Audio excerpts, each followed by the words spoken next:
What's going on, friends? Welcome back. And today we're going to be discussing our trip that we are planning to take in July. Um, be as it is, we recently came off a trip in the month of June. Um, so it was a pretty fun trip. We went Six Flags Over Texas and Hurricane Harbor. We got quite a bit of content during those times. It was kind of like our makeshift summer vacation, kind of a last minute type of thing. Um, we wanted to do something to get out of the house, and because I had been here for 2.5 months, so we're trying to get back into the swing of things, and we're trying to get back into these, once a month trips and being able to get back to work. But I'm kind of having to push my body in order to do so. July, there is a TSU Thrill Seeker United event going on at Six Flags Over Texas. I do believe it is on July the 30th. July 31st, excuse me. It's on a Saturday, the very last day of the month. We are planning to take a trip to that area during that weekend.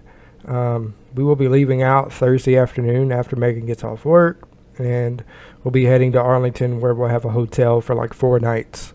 And we're going to spend the weekend there, go to the event. We're going to vlog the event. There's going to be quite a few other content creators there as well. So I thought it'd be a good opportunity to kind of network with each other and kind of make some new friends, so to speak. This is a pretty big deal, given the fact that it's over a month away. My cardiology appointment is in August, the first week of August, so probably directly a couple of days right after this, actually the next day after this trip. We'll be coming back on the 2nd. My cardiology appointment is on the 3rd. Friday, we'll be attending Six Flags Over Texas. We'll be attending Six Flags Over Texas. We will probably do a vlog that day just to kind of, get back into the swing of things. See what's going on, see what's new and what's changed since the last time we've gotten there. The 30th, there is that event. Now, there is a Coasting for Kids event going on the same day until 5 p.m. If anyone doesn't understand what Coasting for Kids is, it's kind of like a fundraiser so that children can end up visiting theme parks that they would like to, that for people who are less fortunate. I think it's a really good thing, and have talked about, contributing to it. They require a minimum of $100, which really isn't that much. So if you guys want to support a good cause, I'm going to leave a link in the description below so you guys can check into that. It's a really good cause, and it's really fun. They give little challenges and stuff for you to do throughout your time at the park to try to help them out. But from 5 to 11:30, that's when the event starts. We get behind the scene tours. We're not exactly sure which ride we're going to get behind the scene tours to. We're hoping it's Giant or Freeze, because I really need some good pictures and some good footage of both of those rides, as they are really, really in a really bad spot as far as taking pictures and getting really close up, ride videos. So we're assuming, being the fact that ERT time is going to be around there with Titan, Giant, the Log Flume, and there's one other. I can't remember what it is. Runaway Mountain with the lights on. So we'll finally be able to get our POV for that one. But with that being done, it's ERT time. It's looking more and more like it's probably going to be behind the scenes tours of Titan or probably Giant. It's not a guaranteed thing, that's not set in stone. It's just my speculation and my prediction. There is the dinner buffet that they got going on during that time, an hour of ERT time, like I said, on Giant, Titan, the very first Log Flume, and Runaway Mountain with the lights on. So that'll be really cool, and that gives us a good opportunity to be able to get a POV of Runaway Mountain, as it's been extremely difficult in the past to be able to get one with the lights off. So that'll be really cool. Aside from that, the park closes at 10, but the ERT time is from 10 to 11:30, so that's an hour and a half. So we're not sure if what's going to happen in that extra 30 minutes. I'm just assuming that they're probably going to pop fireworks during that time. If they do happen to pop fireworks during that time, obviously we'll get it on video, we'll upload it, and but we're gonna do the entirety of that trip that day. We're gonna be vlogging the entire trip with the people from TSU. The TSU, I think, is full of people from TTS and from ACE. So if you're not familiar with those groups, they're both really familiar groups, really known groups, and they're really good community as far as people liking theme parks and roller coasters. If you're not a member of those, I definitely recommend checking them out on Facebook. I'm not going to mention any significant stuff that happened between TTS and TSU. I really feel like that's just nobody's business but whoever's it is, and it's not mine. So doesn't affect me. I don't care. I'm just here to make friends and have fun. On that Sunday, what we're trying to do is we're trying to get my son's mom, her fiance, and her other 2 kids to go to Hurricane Harbor on that Sunday. Sunday is probably a really laid-back day for Hurricane Harbor, and I feel like it'd be a really great time. We can't go to Arlington without stopping by Hurricane Harbor because we had so much fun there when we were on vacation. So it'd be kind of pointless not to stop there at any point in time during that next trip. So we'll be there for 3 days, 2 days at Six Flags Over Texas. We wanted to spend a little bit more time over Texas because during our summer vacation, we really only spent like a day and a half. So most of the other time was at Hurricane Harbor because my body is intolerable to the heat. So depending on what Mother Nature does, it really hopes that it's not too hot. But Sunday we're going to be at Hurricane Harbor so we can get some more of those hurricane nachos, because I'm going to tell you right now, those things are wet and they slap. I love them. But yeah, that's our trip for July. We'll be Friday and Saturday at Six Flags Over Texas, and Sunday at Hurricane Harbor. We'll go back to the hotel, get some rest, and leave out early Monday morning. All right, and as far as our trip that we took in June, we're going to go ahead and review it.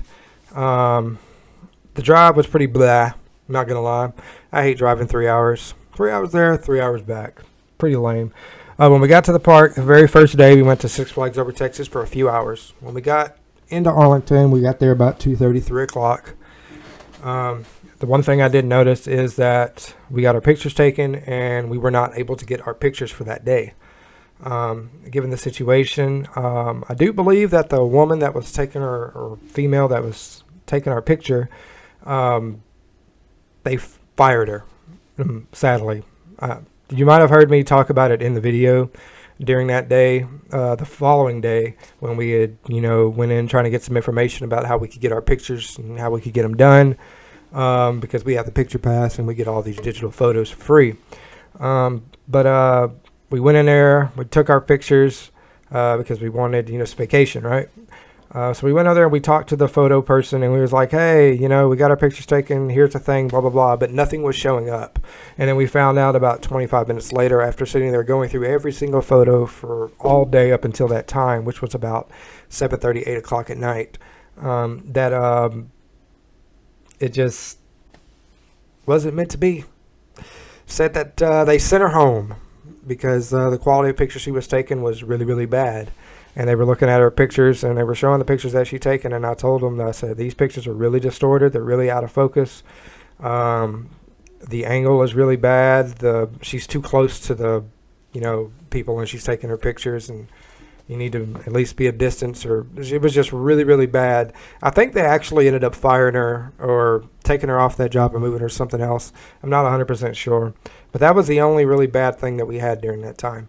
I can't say the one thing negative about Six Flags Over Texas that happened more than one occasion when we were there. I think the entirety of 3 days that we were there, we left like Hurricane Harbor 1 day, 2 days. We left it early before it closed. And then, because we were going to have dinner at Six Flags Over Texas, we were going to eat dinner at the Street Tacos. And 3 different times we went there and they were out of taco meat. I hate to be the bearer of bad news, but this is actually completely unacceptable. When you're running a business, and it's like going into Outback Steakhouse. Imagine walking into Outback Steakhouse, and you walk in the front door, the hostess getting ready to seat you, and then they tell you, hey, you can order whatever you want off the menu. We just don't have steaks. That's kind of what that is. You open you up a taco place, but you don't have any taco meat. So there's really no point for you to be open, aside from the fact that people can come in there and refill their drinks. But I do believe that this was really, really bad management at the time, because you can easily prepare enough meat, because within an hour and a half after they said they were out of meat, they had meat again. So this guaranteed shows that the preparations during the downtime that they had, was not significant to what the park was requiring. So that is definitely something that needs to be worked on. There were several different times where they ran out of taco meat. And it was you can't run out of, if you're selling tacos, you can't run out of tacos when you're selling tacos. You got to prepare enough food to be able to sustain for the rest of the day.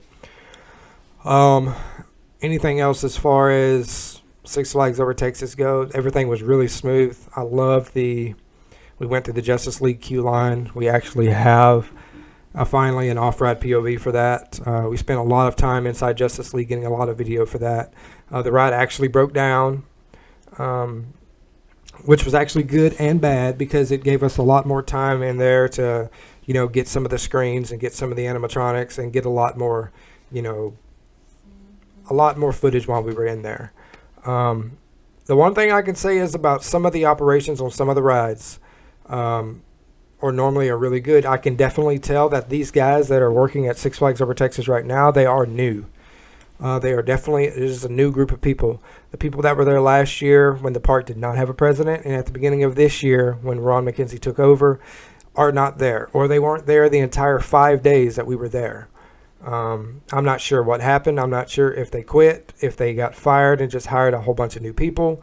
I'm not exactly sure what happened, but I can tell you this right now, from a business and a management standpoint, we're going to use Pandemonium as an example. The Pandemonium line is significantly insane any day of the week, especially on the weekends. And we're going to refer back to a Saturday. Okay, Saturday is probably the busiest day of any theme park in the country, or probably in the world, because it's Saturday and it's summertime, no school, it's going to be packed. That's just how it is. That's why every time I tell people, when you're going to go to Six Flags on a Saturday, make sure you grab you a Flash Pass if you want to ride a lot. If you want to just chill, do your own thing. You can wait in line for 2 hours.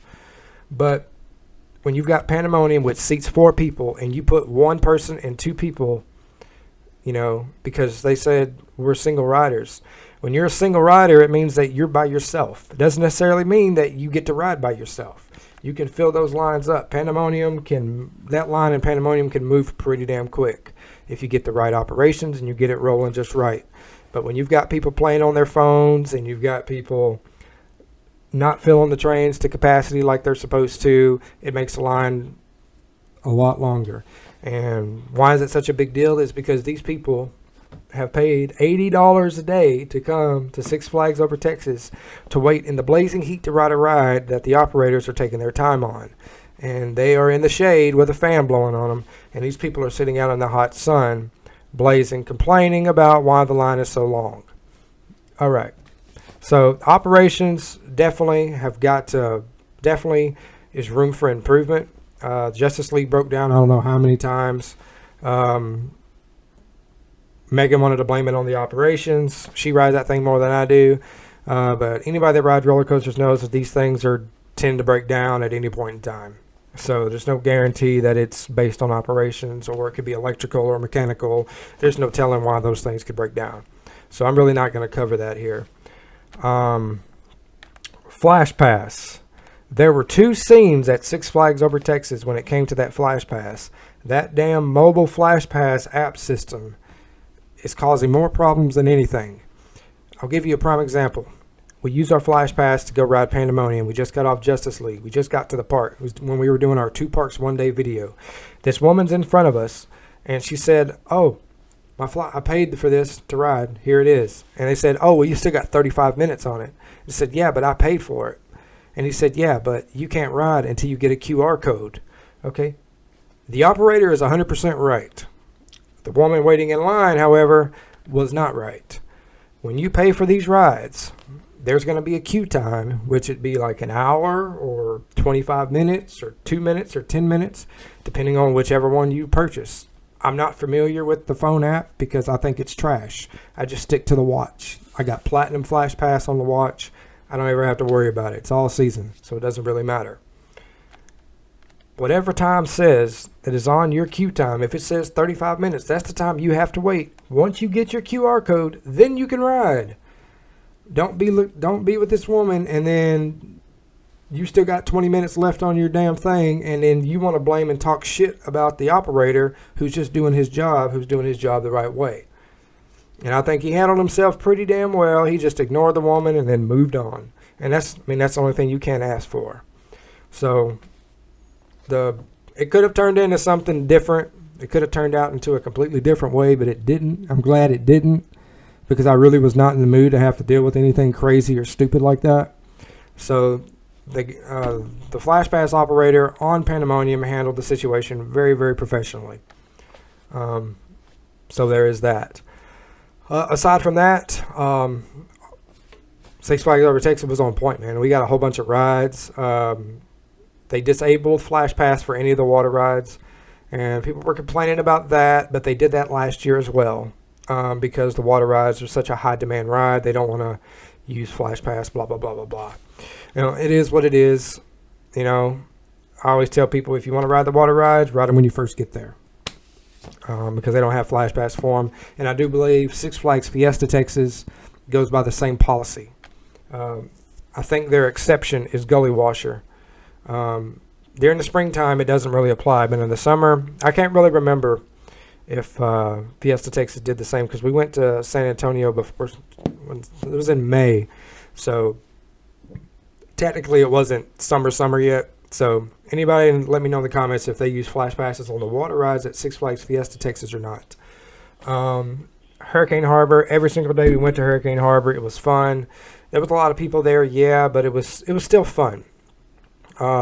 We learned that, the lazy river gets packed after a certain time, so we decided to do some of those stuff that Flash Pass doesn't apply to, the first part of the day. I will warn you, the Flash Pass system at Hurricane Harbor is pretty bad. We got into the Bonsai Pipe, and we went to the Flash Pass line, and she told us to walk in front of everyone that was already in line and jump to the top. And I said, okay, but we did it once. And we got up there to the top, and then I told Megan, I said, I'm not jumping in front of lines in front of these people. I said, it's not fair to them. They've been sitting here.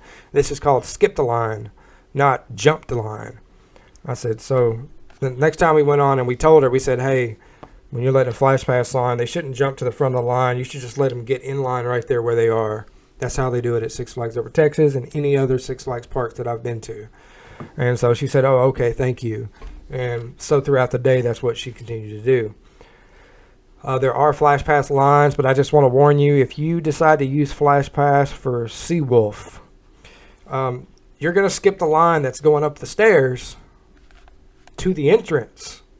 But then there's two lines. There's one line, and then there's a line up at the top to the ride.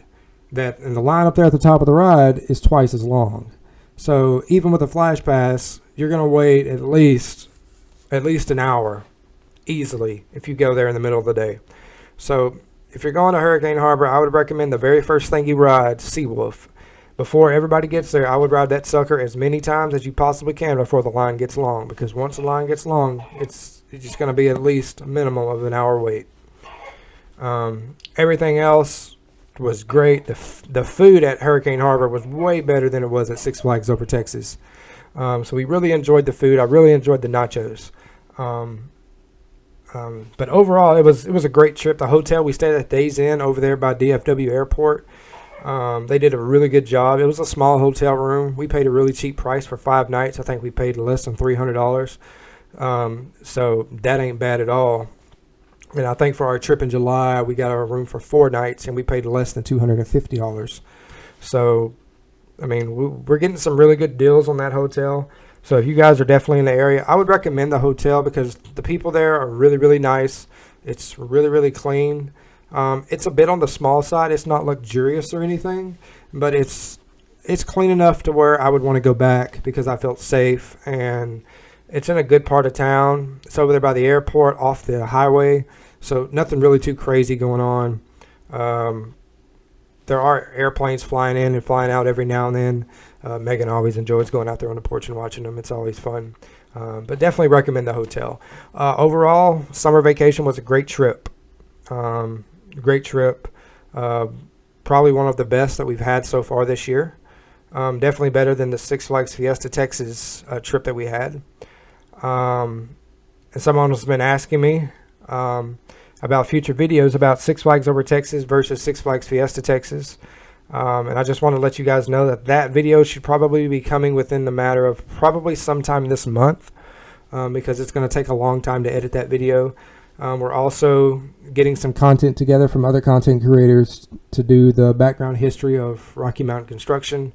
Anybody in the roller coaster community knows all about RMC and how popular they are, and we're going to go back to, talk about pretty much everything. And so 2 really big videos coming this month. Thank you guys so much for watching, and if you're going to be at that TSU event, man, tag your name down there in the comments so that way we can link up, because I think anybody that's everybody is going to be there. So let me know in the comments if you guys are going to be going, and if you are, we'll group up and then we can all do a video together. Thank you guys so much for watching, and like always, man, peace out.